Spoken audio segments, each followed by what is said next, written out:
সর্বোপরি বছর 10 আগে পর্যন্ত কাকদ্বীপে কোনো শিশুদের জন্য শিশু উদ্যান বা পার্ক কিছু ছিল না। তো আমাদের মহামান্য প্রাক্তন সুন্দরবন উন্নয়ন মন্ত্রী মন্টুরাম পাখিরার ব্যক্তিগত উদ্যোগে এবং বিশ্বনাথ ঘড়ই মহাশয় তখন সদস্য ছিলেন এবং তিনার এতে সহযোগিতায় বছর 7 আগে পার্কটা শুরু হয়েছে।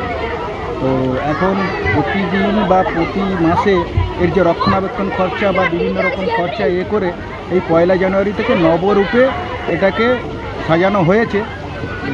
তো কিছু ছিল না, সে জায়গা থেকে 5-7 বছরের মধ্যে একটা, এই যে আজকে রবিবার আপনারা দেখতে পাচ্ছেন প্রায় 100-150 শিশুরা এই যে খেলা করছে বা তারা বিনোদন করছে। সর্বোপরি কথা, এখন কাকদ্বীপে খেলার মাঠের সংখ্যাও কমে গেছে, বাবা মাও মানে খুবই ব্যস্ত।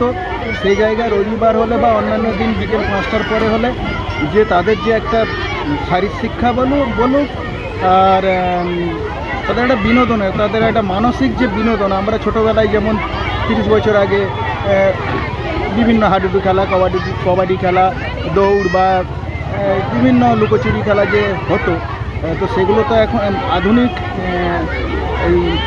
এই জিওর যুগ বা এই বর্তমান প্রযুক্তিতে আর এগুলো সম্ভব না।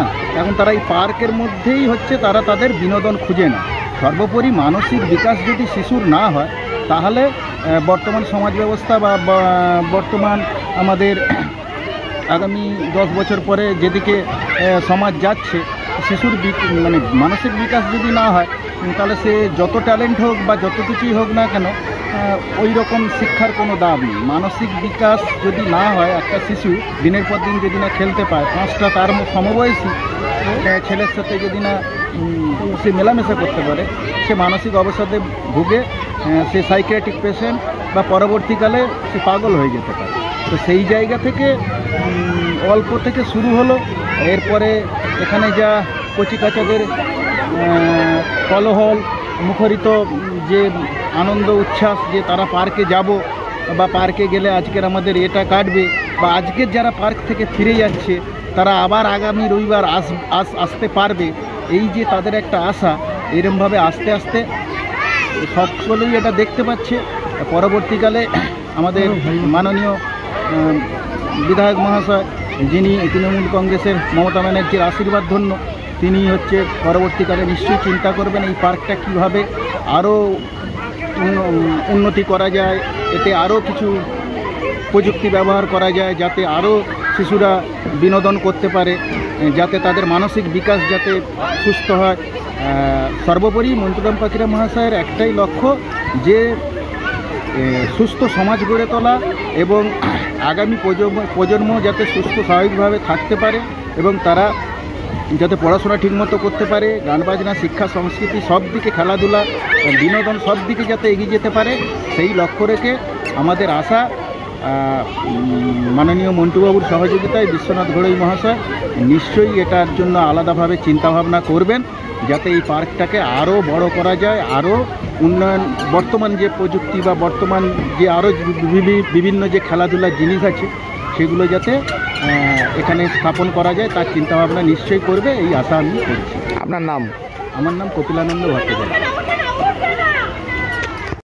ছোটো ছোটো বাচ্চারা আবদার করে যে কাকদ্বীপে একটা পার্ক আছে, ওই পার্কে একটু খেলাধুলা করবে, দোলনা চড়বে, বাট একটা মাত্র ছোটো পার্ক, অনেকগুলো বাচ্চা, আরও একটা করলে আরও বেটার হতো, হয়তো আরও বাচ্চা ভালোভাবে চড়তে পারতো। মানে তাছাড়া এখানে আবার টিকিটও ধার্য করেছে, 5 টাকা করে টিকিট নেয় তো বাচ্চাদের পিছনে। তো আমরা চাইছি আরও একটু বেটার হয়, আরও যদি কিছু খোলে, মানে আরও যদি খেলনা দোলনা আরও দেয় এবং আরও যদি পার্ক হয় আরও বেটার হয়, কারণ এখানে অনেক বাচ্চা হয়ে যাচ্ছে, একটা মাত্র কাকদ্বীপে পার্ক আছে। আমরা বিকেলবেলা যখন আসছি এখানে ফুল ভরাট হয়ে যাচ্ছে, মানে প্রচুর লোকজন আসছে, অনেক বাচ্চা আসছে, প্রত্যেক বাচ্চারা খেলছে, কত ভালো লাগছে এখানে। আগামী দিনে কি এরকম একটা চাইছেন? হ্যাঁ, অবশ্যই আগামী দিনে আরও যদি ভালো কিছু চাই, আমাদের আরও ভালো লাগবে, আমরাও আর বাচ্চাদের আরও বেশি করে বাচ্চা আসবে, দূর দূরান্ত থেকে অনেক বাচ্চারা আসছে, আরও আসবে এখানে।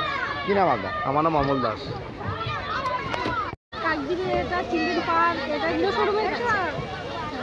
বিকালবেলা হলে বাচ্চাদের নিয়ে আসা হয় বিনোদনের জন্য, আর তো কোথায় নেই, এখানে মোটামুটি আসা হয় বিকেলবেলা করে।